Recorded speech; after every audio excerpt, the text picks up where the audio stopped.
दोस्तों आज के टाइम में 2026 चल रहा है और आप देखोगे कि बहुत सारे लोग अपने बिजनेस स्टार्ट करना चाह रहे हैं, स्टार्टअप करना चाहते हैं, कंटेंट क्रिएटर बनना चाहते हैं, यूट्यूबर बनना चाहते हैं, पर वो बहुत सारी चीजें नहीं जानते हैं कि भाई आपको दूर से लग रहा है कि भाई कंटेंट क्रिएटर बन जाओगे, यूट्यूबर बन जाओगे और स्टार्टअप स्टार्ट कर दोगे और ओवरनाइट सक्सेस आ जाएगा।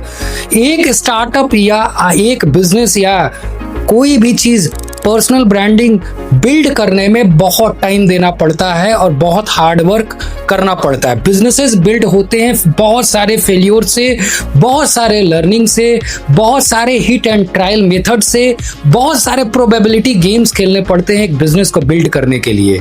बिजनेसेस के लिए आपको नॉलेज होना चाहिए फिनांस एंड अकाउंट का। बिजनेसेस के लिए आपको नॉलेज होना चाहिए रिक्रूटमेंट और हायरिंग का।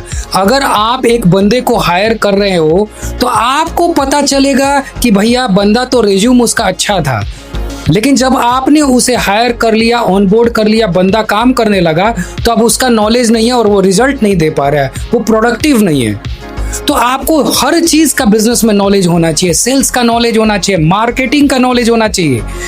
अगर आपका प्रोडक्ट और सर्विसेज तो बढ़िया है लेकिन आपको मार्केटिंग करने नहीं आ पा रहा है, तो मार्केटिंग नहीं करने आ रहा है और सेल्स नहीं करने आ रहा है, तो मार्केटिंग और सेल्स अच्छा नहीं होगा तो आपका बिजनेस कभी भी रेवेन्यू जनरेट नहीं करेगा, प्रॉपर कंसिस्टेंट रेवेन्यू जनरेट नहीं करेगा और रेवेन्यू जनरेट नहीं होगा तो बिजनेस प्रॉफिटेबल नहीं होगा और बिजनेस प्रॉफिटेबल नहीं होगा तो आप कितने साल तक और कितने महीने तक अपने बिजनेस को सस्टेन कर पाओगे।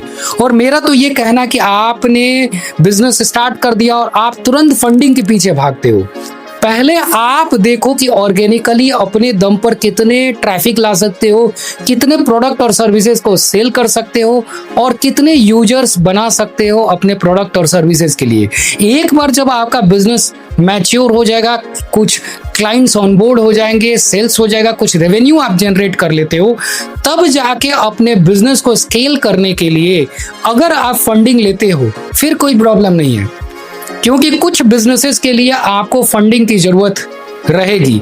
हर कंपनीज बूटस्ट्रैप नहीं होता है, तो बिजनेसेस के लिए ये सारी चीजों की जरूरत पड़ेगी। आपको थोड़ा बहुत टेक का नॉलेज होना चाहिए, आपको ऑपरेशंस आनी चाहिए, आपको हायरिंग, सेल्स, प्रॉपर चीजें होनी चाहिए, आपको कंप्लायंसेस का नॉलेज होना चाहिए, आपको पता होना चाहिए एंड टू एंड कि स्टार्टअप कैसे बिल्ड होता है।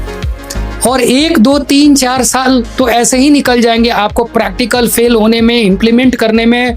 ये काम कर रहा है, ये काम नहीं कर रहा है, तो इसको बिजनेस को पिवट करे, बिजनेस को रिवैम्प करे, कंपटीटर एनालिसिस करे, अपने प्रोडक्ट और सर्विसेज को बेहतर बनाए, मार्केटिंग और डिजिटल मार्केटिंग कैसे प्रॉपर करे। तो ये सारी चीजों को आपको बनाने में टाइम लग जाएगा। आपको पता होना चाहिए कि टीम कैसे हैंडल करते हैं, कस्टमर का पेन क्या हुआ, आपका एंड यूजर कौन है, कस्टमर। अगर आप अपने कस्टमर को सेटिस्फाई नहीं कर पा रहे, कस्टमर के पेन को नहीं समझ पा रहे, तो आपका अगर कस्टमर ही खुश नहीं रहेगा तो वो आपके लिए निगेटिव रिव्यू लिख देगा।